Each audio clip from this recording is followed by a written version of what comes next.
4th grade ELA text set, genre study, biography, and rules making a difference. Reading is impossible if you can't see the words to read them, so how do blind people read? Do you know? Some books are printed with patterns of raised dots that a person can feel. That way, people who cannot see still can read, if they know which letters go with which patterns of dots. So the title of the book is 6 Dots, The Story of Young Louise Braille by Jen Bryant. It is about the person who invented the system for reading, which is also used for writing. Millions of blind people use it today. What do you notice about the cover?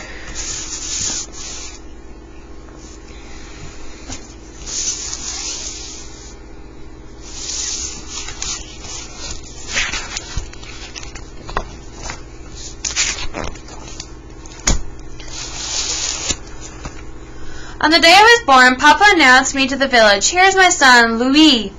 The neighbors came clucking their tongues, whispering, too small, he won't survive. Oh, but I did survive. I was a curious child, and my eyes studied everything. Mama's gentle face, lace draping my cradle, the smooth shape of a bread loaf on the table. I grew strong and healthy. When I rode to the baker's on my brother's broad shoulders, or fed the chickens with my sisters, the villagers waved and smiled. So handsome, they cried. And clever, too, my sister said. At 3, I knew everyone in Coopbury by name. I counted the eggs in my sister's basket and the sparrows in the trees. I repeated stories I heard word for word. So how would you describe what Louise Braille was like as a little boy?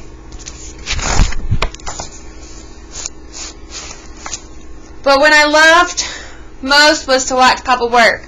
People came from far away to have a harness made or a broken bridle mended. In Papa's hands, the rough leather strips become smooth and useful. I wanted to be just like him, but when I reached for a tool, "No touch, Pass. Don't touch that," Papa warned. Then more gently, "You're too small yet. Louise, wait till you're older."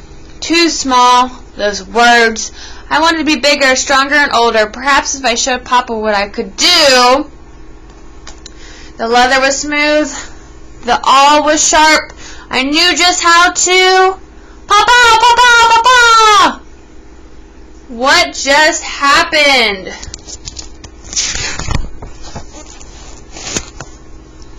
My life changed that day. A healer bandaged my eye. Again I heard, "No touch, Pass. Don't touch." But the bandage itched so much. My hands, like the sparrows in the trees, were small and quick. I couldn't keep them away. I didn't mean to make things worse, but I did. The infection spread to my other eye until I could see nothing at all. No trees or sparrows, no faces, no lace or loaves of bread. By the time I turned 5, I was completely blind.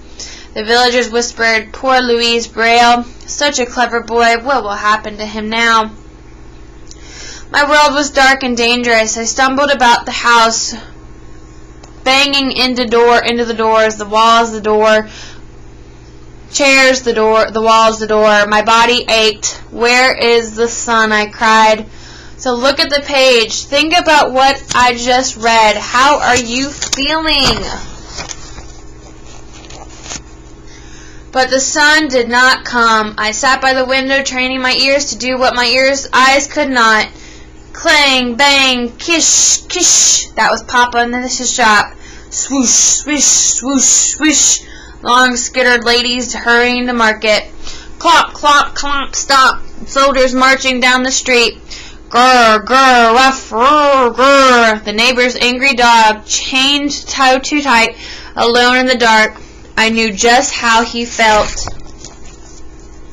My family did what they could. Papa made a wooden cane each day.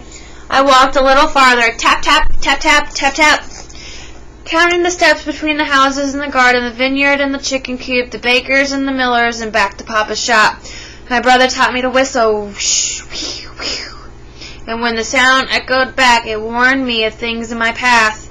My sister made a straw alphabet. Papa made letters with leather strips, or by pounding round-topped nails into boards. With Mom on, I played dominoes, counting the dots with my fingertips. The village priest taught me to recognize trees by the touch, flowers by their scent, and birds by their song. I listened closely as he read to me from the Bible and from books of poetry. Do you have books for blind children? I asked. No, Louise. The priest replied, I'm sorry. When I was older, I went to school with the older village children all day as they wrote down words and numbers or read out loud from printed pages. I sat in the front row listening and memorizing. Do you have books for blind children? I asked again. No, Louise, the teacher replied. I'm sorry. But I don't want people to feel sorry for me. I just wanted to read and to write on my own, like everyone else. So life has gotten easier for Louise. What still frustrates him, though?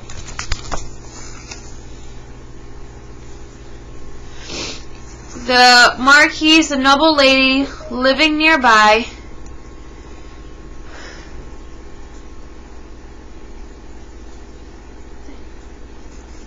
heard about me. She wrote a letter to the Royal School for the Blind, asking if I could study there. Finally, a reply came. Buenvel, welcome, Louise.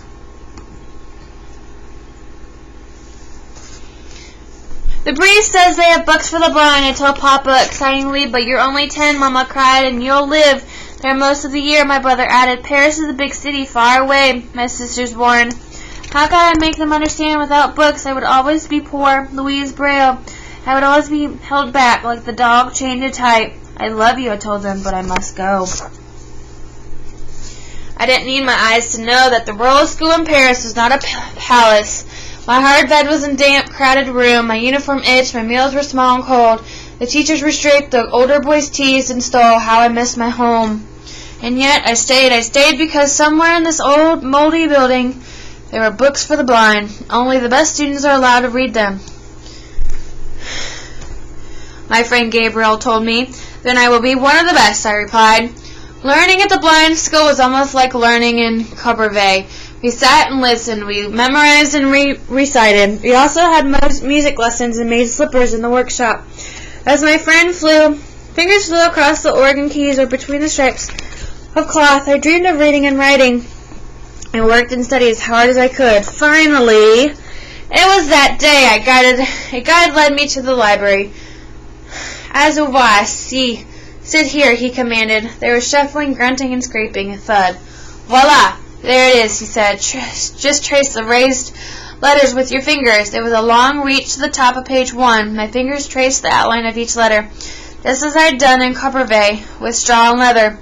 But these waxy letters were huge. After reading the first sentence this way, my hand was halfway down the page. A few sentences more, and I had to turn the page. A few more sentences, 2 more pages, and then the end. See it what? Is that all? I asked. There are more, the guide replied, but they're just like this one. Words as large as my hand, sentences that took up half a page. I sighed. Even if I read 100 books like this, how much could I learn? So what are you thinking as you're looking at this page? What has Louise realized? I skipped supper. I lay in bed, wishing I was home. When I finally fell asleep, I dreamed that the neighbor's angry dog broke free. He ran to me, licking my face, and I laughed and laughed. Louise, Louise, le Vito, get up!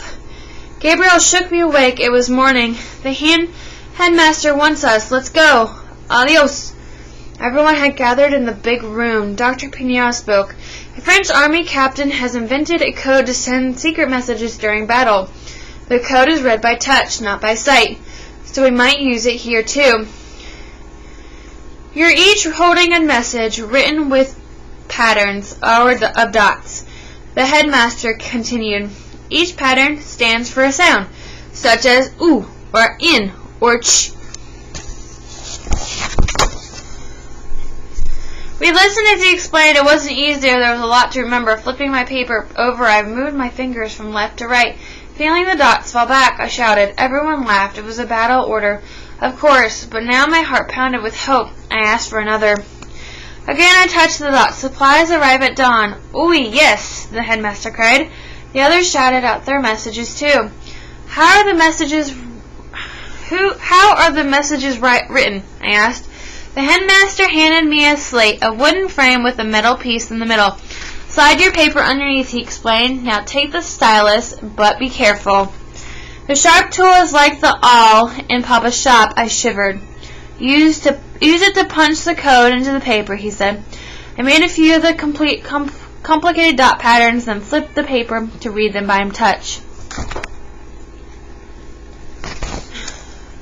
For many weeks I practiced reading by touch. Using dots was a brilliant idea at last on the battlefield, but for us, the code was so hard that everyone else in the school had given up. Even a short message takes so many dots, and I can't fit a single symbol under my finger, I complained to Gabriel. Plus, the captain's code stands for sounds, not for letters. So what, my friend replied. So why shouldn't we spell words and write sentences like sighted people do, I argue. This code was a start, but it wasn't nearly good enough. We, the blind, was still held back. But would the captain work on improving it with me? I asked the headmaster. I'm sorry, Louise. He isn't interested, he replied. Sorry, that word. Long ago I had watched Papa take rough leather strips and make them useful. Now I knew what I had to do. Late at night, while the others slept, I bent over my slate and punched the pages. I tried hundreds of ways to simplify the captain's code. I worked until my back was stiff and my fingers ached. Often I fell asleep a few minutes before morning. A year passed, and another, and another. That winter I turned 15. I was often sick, but I wouldn't rest. Finally, I was ready to test. I asked the headmaster to choose something from his own library, a book I'd never heard of before. Please read it out loud, I said. Dr. Pignor began. After a few minutes, I interrupted. You can go much faster, sir. As he read, I copied down the words, spelling each one correctly. So what was Louis Braille able to do? How does he feel about his accomplishments? How do you feel about it? Tell a partner. So my new code used just 6 dots, arranged in 2 columns like dominoes. Each dot pattern stood for a letter for the alphabet. Finish, said Dr. Pignor. When he reached the end of chapter 1, finished. I turned my pages over, reading by touch. I recited the entire chapter. Louise, it's fiat. You did it, he shouted. Word spread quickly. The other students rushed to try it. See, Feliance. So easy. It's his vite. And so fast. We can read words and write letters like everyone else. As my friends traded messages, I remember watching Papa in his shop, bent over rough strips of leather, making them useful. I had become like Father. Him, after all.